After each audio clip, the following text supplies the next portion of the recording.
Matamna hukivana mayamna khwaidagi kinaba pamnadaba numidang haiba adu lagle masini hena nupi angang singdu akiba leiba maramna kappa lauba kaya taunabani leiriba nupa singadudi mikupna humsingna makutta khulai chena paiduna leiri sena senana khanghoudana laptakna kanagumba amana pakhatna laurakpagi makhol tare mayamdu ngakna yengnare leiriba singduki maraktuda kana watlina yenglakpani thauba leramdre thaubane hojikta sida lerambane kamdauna mayamdu amukka hena kinare makhoigi marak sidaisu kamdauna satkrivano haiva asini haineringai sida amuksu toma nupa makhak paisilaga chenduna jinglaga chatki nupa adu tikhattana laurei mayamduna tana una makhoigi mitmangda adumak pharaga chatkiba sidadi kibna lore makhoi amuksu sangsinaraga tasinduna leinari Henryna sidi phibam lo tawre aikhoi punna leina mayam sigi marak sidagi satpa aikhoi nasu phaba tanabasu nanghouba nattaba masidi aikhoi kari tawbane nonganbaga mafam khudimakta mabu thidaba yade moi kharanadi yanarakle aduga kharanadi thiba chatpadi lugani aikhoi punna leina mitmangdagi jelaga chatkhrisinade kamdongna aikhoi na mabu phaba ngamgane madu aithoktabani Henry sauningna makiraga leirena sidai sum nongmogi ama chenki ani chenki loina seminarase hairo aikhoi kibaine mana yamna laina tawba ngamse karigumba aikhoi mabu thengnagi khalabadi tanaba taradi masu kiragani haineringai tanja aduda yumadugi akoivada mi kappa laupgi khonjel kaya tarai nupi angang singdudi kibana leiba yadre masen kamnarakli James khoisu thajilla iwa fattaba laitin singdu tanthoknaba thau tawrai makhoina adumna tanthoknaba hotnabaga hena thinba lawwa kihanba nungthomba kaya su yaurakli James su upai leitabagi lairik kaya puthoktuna makhoina kari tawba yai haiba si hanjin yengli amuksu tomal amadi muktagi yengbada Henry nangna mukta si kamdawna hatkibage karina thomaga hatpano utumna thomira natraga karina no nang ningsingdabra Jonina Mukta miro maksam chapaga yam line halamgani Henry sumasadu numituda charangnava mayamaduna wakhal thokidavani sum ningsinglai ngasai adali hubadu khuzai leire adaidi seisu leire aina thombadu o leire khuzai nani ngasai ta hubu khuzai dunani James na adudi hujima aikhoi chatnaba tawse lawa nongmogi sum sathiba hela anima aduna ngasi madu lawrse Henry na kamdongna chatkane hojik oiriba fibam singna siga chattaba yade mi kharaga loinaraga chatse makhoina mi sing adugi maraktagi makhoi khara khallaga moi tara muk chatli adubu mayamdu chatningba natte phagani haibagi mathwai pamudana chatlibani asumna sumlakpana makhoi tomalgi maina chakrava yumadu yorakle maning mamang tungmang yenglaga laibani James na nang sai mafam dudi fajana khangba natra aikhoi kuina leividi yaroi mafam sida Henry na chapchavidi khangde maning oirapnadi leivani ai khangi nupa amana aikhoi gi maning sida mi lakpugum tawi karigumba ama ko chen badongna su saum phangi Jonina karisu tawroine ai yauri sidi nakhoi karisu tawroi haina leithorakpada hojikta wanganglamba nupa adu leiramdre adu ubda mayamdu swai lawi itaw khambalemdre hojikta ma nganglambado makhoigi nakanda amuk karigumba ma chen kipdawna tawrakle nupa oirabasu mayamdu kibna lore adubu Henry di direct mofamdu khangdabadagi makhoi koithi thirei adubu hena kibna amadi mi singdu mathang satokpa hurakle mayamdu kiduna lawbuga amadi makut singdu samnaduna leidi Johnny su mayamdubu kiduna hairi karisu tawroine ai yaurusidi ai ubda dumak kiduna chen kharavani noegi khuta kana yano asumna sum thirakpana mafam aduda khujaidu gurong onduna targa leirame adu ubda Henry changsilaga leilere sinane aina ma thomaga hatkhrido wahi adu loiva nangdringai atiyadagi akhak araw kanna tawrei adu ubda mayamdu kinaduna pakthane Johnny kontharaga kasu tawroine ai leiringai da noi makha tawa nangde lawai samdu tap laklaga Johnny soro soro jinglaga puduna chatki Johnny pakhatna nipa ai pai re mayamduna Johnny bu kannava phanava yam kanna tanavani adubu nanghodre adumak una mitmangdagi puduna chatkre Henry di magi maru pukhiva duda masadu tawfam khangdre tomal achamba araiba nate mana Johnny bu karigumba kharadi tawrani haiva si khangba maramna pakhatna Johnny se kamai tawdino kaida leiduna ma hauja James nungaitana khangdene mana pukhradi mise amatta hingna thadoruktabani Henry magi thabak singdu khoijangdre khojaidu James ta sinaramaga ai mabu thirubige thokning thoksano ai pumna muk mayok nagani James na hojik ai khoisi yamna dulluravani nangna hojik tawdori thabakse yengo mak ama kannawa natraga mayam pumna makse kanba ama khalo Henry ai khoi hojik matam leraktrabani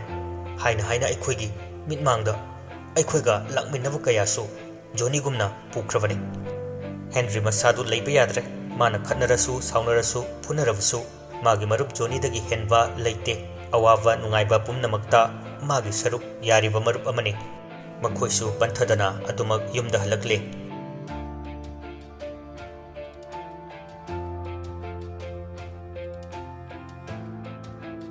somdana Johnny du paibugumna tawri puri bakhupu du machinda su soli ngasi se aigi sibana meniko aina siraga but waladi kari tawni aina thainai khadna kiva mayamdu amamamta tamnava nate masigi fataba se hana hanaba khonava as sidoksu pamuine phajaba saksi mangki doinine masigi fataba se asina tawri se aibu Tomaldo magi mitrang sizinaduna paibu kaiboy tawduna laaga awangbu u mathak amada Johnny bu pup launa thadarai mafam aduda mana chelaga pukhiva mi kharasu siduna yalaga leirami aduga leisabi macha amadi karisu tawdana makhong khongyai adu lengduna leiramli sidana tana nupa amasu masadu chikhivaini I thoktuna yamwana chaina khangga leidi Tomal Johnny ki manak changsilakpada Johnny du makhada asibagum taduna leide adu uvuda Tomalna Johnny bu hatpa pamlamde maramdi mana pamiba asi mi adubu hingna chaina piraga hatpani maya tu krak chiklaga nganglaga nakanda chaina khangduna leiriba nupa adugi manaka changsilai sum Johnny su mamitnama pangthoga yenglai Tomal kadai de lei haiduna leisabi nupi machadu pakhatna ima Johnny na tumina leyu haina ingit tawrei Tomaldu leisabi macha aduda amu onsilaga mayadu launa karga chiklaga charage asini mana khaliba asi adu tungdagi lengano nakhudu thangalo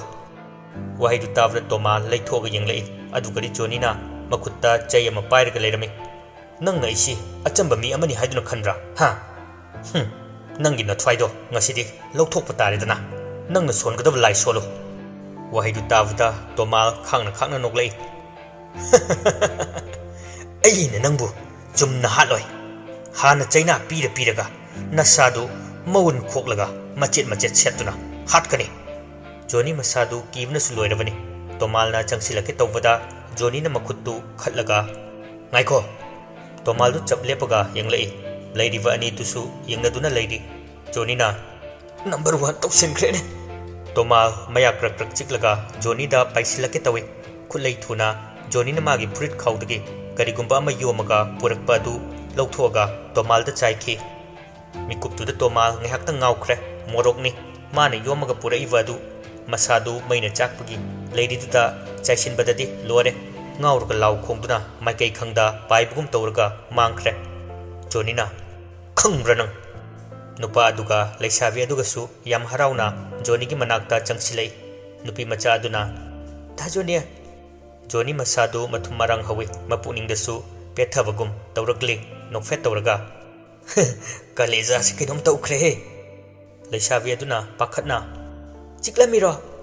as makhallamagi khuchikni nupa aduga ani dudi adukki matik haraure maramdi makhoigi mapok ama pokpibagum chap manakre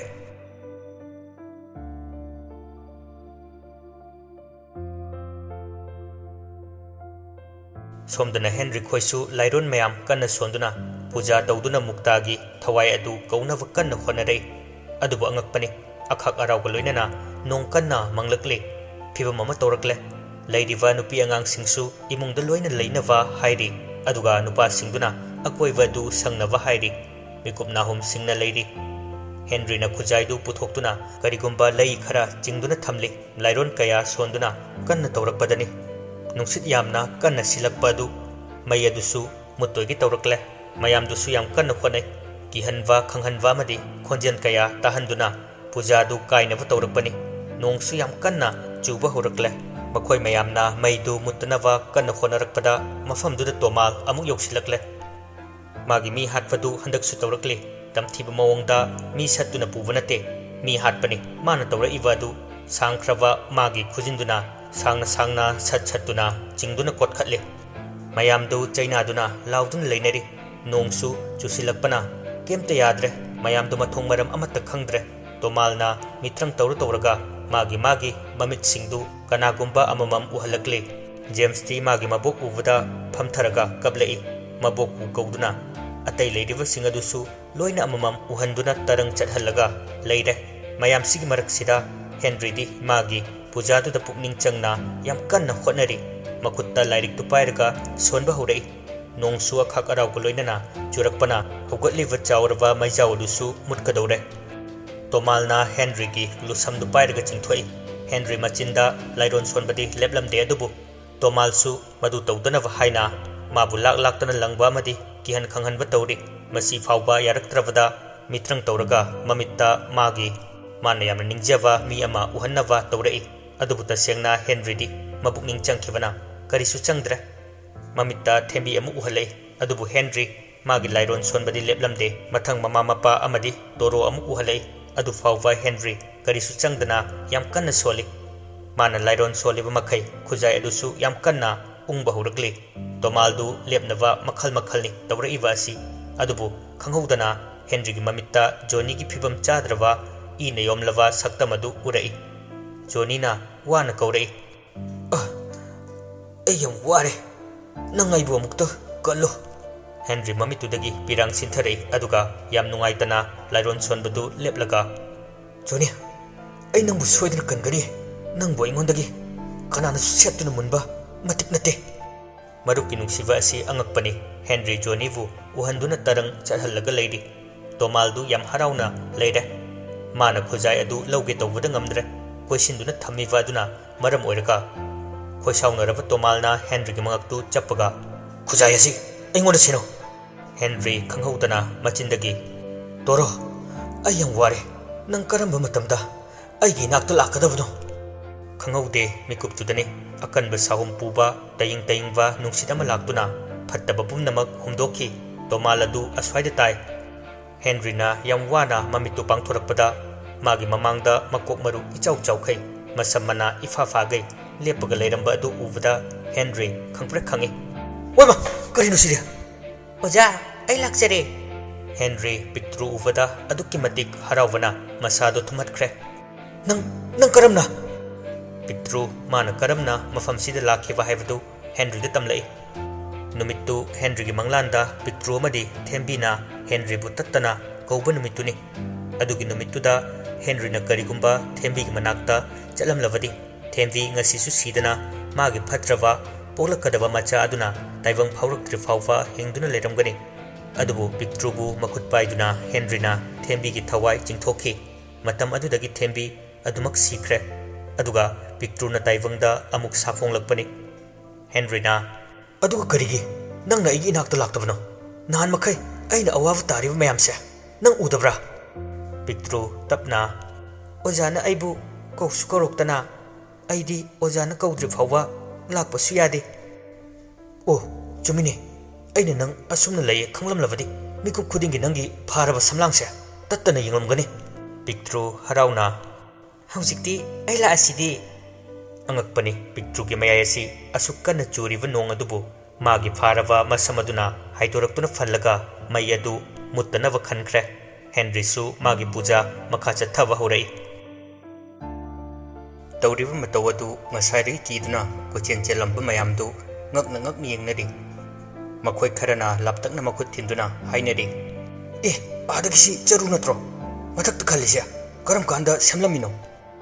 Charu mandida sidia. Kang maraya malida. Tomaldu sawan mai hokre. Magi mantra sakti pumnamak maithiba phangbasidadi. U mathak amada lepaga. Masigi kokphavisina. Karomdagino. Aigi mantra sakti si. Onthokna wagadori. Sidi ai maga pananava. Ama athuvida kaudaba yade. Asi khallaga Tomal mana thadokhraba phatraba magi thawaising adudagi Piktruga panava ngamgadaba ma kauri. Sanao ngariyo khangdava udava leitava chaina kavu kavi sangna sangtong sangviyo tongsang nangi nathau panglaro ngasidi nangi phatraba wakhal loksing pumnamak aina amuk nohonana hapirabani. Asi hairaga mana tongsangi hanagi afava khalamba amadi mana ukiva ningkiba pumnamak kautokhanduna makoktagi amuk nohonana kauthoi. Khanghaudana tongsangdu phat paithore isang sangkhai. Angamba ai lakjare. Haujik nangi singtha panglaro nangna sangbagum phattaba pumnamak pusu loisillaro. Pumnamak loisinjarage angamba. Somdasu Henryna yam kanna puja tawbudagi khujai adu ungduna sum leirambadagi khanghaudana paikhalai. Ngasai masamana phadokpuna leiriba Piktrugi makoktuda koklauna yeiki. Ayoi ma sire. Henry pakatna. Haujiki khujai dudi kai lekre. Kadomduna paikhibuduba. Piktruna khangde ko idea. Henryna koithi thirai James yauna thiri. Haujikta leiramba adu mangkhibasidadi makhoi mi painare. Henryna nangi kokti yaikhraga kaida paikhrabuno amta yengo. Amta nangi afava masamaraktudaga leivrengo. Piktrusu magi yenpak manba samdu amamamta haidoktuna thibada khujaidu yetchilaga leirami aduvda Jamesna jingaga ai chingnadaba ngamde kari maramgidamak mana khujai asi lotpano. Piktru pakhatna my god tasengna ai tawge haina tawkhiba nate haujikta paikhatpaduda samarakta changkhiba oiramniye. Henry nokmi tawraga nate ai loi khange matam amada pukhri pata kaida nga pharaiba magi samlangni. Asumna Piktrugi afaba masamarak adudagi khujai du lawthoknaba yam kanna hotnai namfuda lawthokle. Jamesna khujai adubu ising khara haijinduna yengbada karigumba mathadavada mikuptudani ningamdraba muktagi thawai tholakpa adu. Henry tapna mukta nang ekhoibudi warogano tasengna aina nangbudi kanba pamkhibane aisu khangida aina taibang palsi thadoga chatlambadai nakoi kharada oirasu phari noin hojik ware kirena leiriba dudagi saruk chama henani leiramadi nakoina wadoribasi. Jamesna aikhoigi awabase kanana su khangbanatte nangi awab pumnamak ai khange aisu nanga chap manaba punsi amada hinglakhibane adu nang hojikti naning tamle. Mukta nungaitana tamde ai hojikna hena yam waraga leiri. Tomalna aigi thawai sibu chairak piduna yamna waba phibam amada leire aduna nakhoina aigi hakchang adu thibiduna aiwa mukta maning tamhalo. Khanghaudana mikuptuda leiriba sing aduda akanba nungsit ama silai mayamdu khangdun leibu ngamnadre. Piktru magi masamsingdu uru unglaga humdokpa horakle.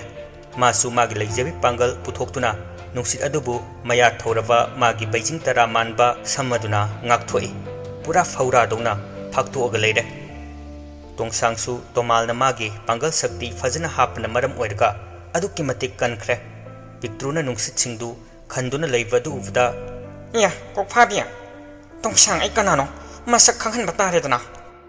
Asi hairaga isang sangkhai masama udu thektuaga adwaida taramba leiramba nungkhun khunduna Piktrugi ngakthoiva masamadu langsilai. Ngasaidagi masamareng phanduna leiriva samadu nungsingduna mathang jingthaduna lumthabadagi Piktrugi power hantharae. Nung mayamsina nong oina kana chutharakpani. Henry khoisu Piktrugi phandoga thamiva samadugi makhada khanduna khangi adu Piktru magi pangal leiraktre masamsingdu loina nung yanbadagi tutharae. Tongsang khangna noklaga khamdawai nang hawjiktia aina nangonda haidra ingonda signarakkanuna. Henry su pakhatna toro kamdawni sidia. Piktru du sauna taningde tumi leo.